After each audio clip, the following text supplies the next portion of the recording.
For these kids, it's a thrilling day out. Tanks, trenches, and abundant war stories.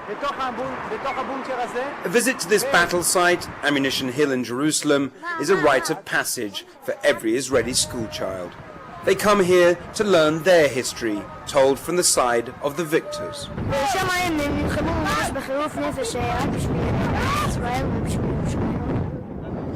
They learn how heroic young Jewish soldiers died to secure the homeland. שרשומים פה, יחד עם עוד כ-20,000 חיילים שנהרגו בכל ואנחנו בעצם בזכותם יכולים להיות פה היום, להסתובב פה בצורה חופשית. But it's freedom that's come at a price. 40 years after that victory, the spoils of war appear as much a curse as a blessing. It's as if the war never ended. Certainly that's the impression 10 minutes drive to the north, where these walls of separation built by Israel surround the city of Ramallah. Beyond those giant walls, Palestinian school kids are sitting their end-of-year examinations. There's little disguising what's on their minds: occupation. I can't be free. They took my country and they don't make me go some places like the closest and like it's their house. But it's not, and it's not their home. On checkpoints, I see a lot of Israelis. They have heavy guns, a lot of things they wear, helmet, everything. But they're scared of Palestinians. They are taking our freedom, and they know they're doing something not right. So that's why they're scared. I wish I have my freedom. They don't let us go to our aunts and grandmothers and grandfathers. I want to see them, but they don't let us out every time. They are so mean to us. It's a sadly familiar story. Palestinian children talking about being victimized by their Israeli occupiers.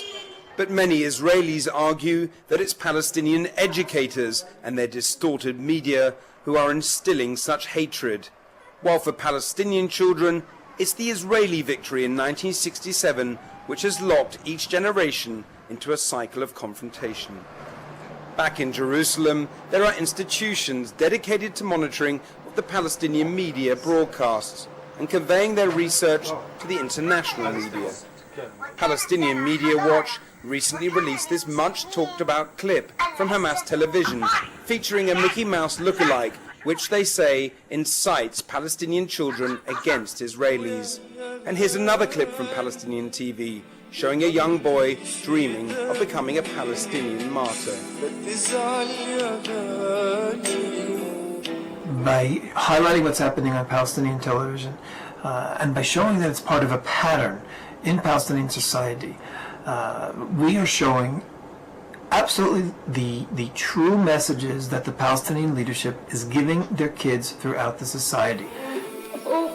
For many Israelis and Jews overseas, it's TV clips like these and the propaganda they seem to portray that exemplify why their small state is still vulnerable and why the lands won in '67 can never be relinquished. But there are some Israelis who claim that much of the mistrust stems from indoctrination of their own youth. Palestinians in the occupied territories are a constant threat and must be controlled. So Dr. Nurit Peled El-Hanan has been researching Israeli school textbooks, and she's found that racist and derogatory attitudes towards Palestinians are prevalent.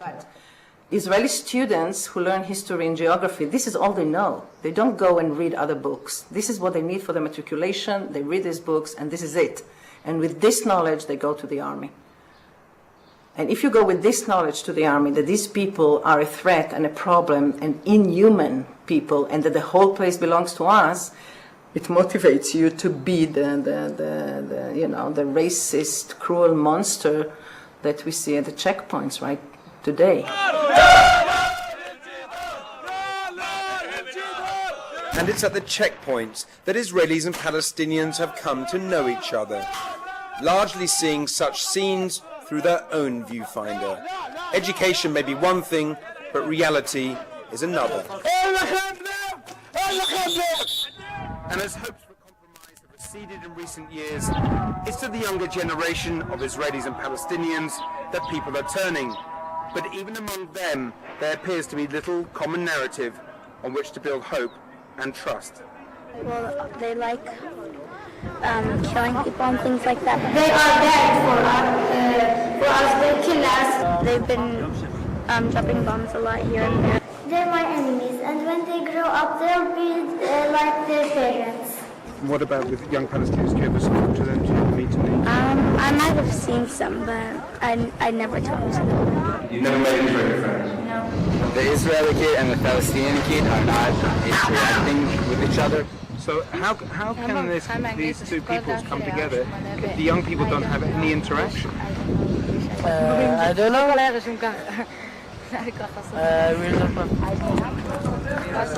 40 years after the 1967 war, each side perpetuates its own narrative of victimhood. So perhaps it's not surprising that the walls of distrust between the children of Israel and Palestine have never been more difficult to break down.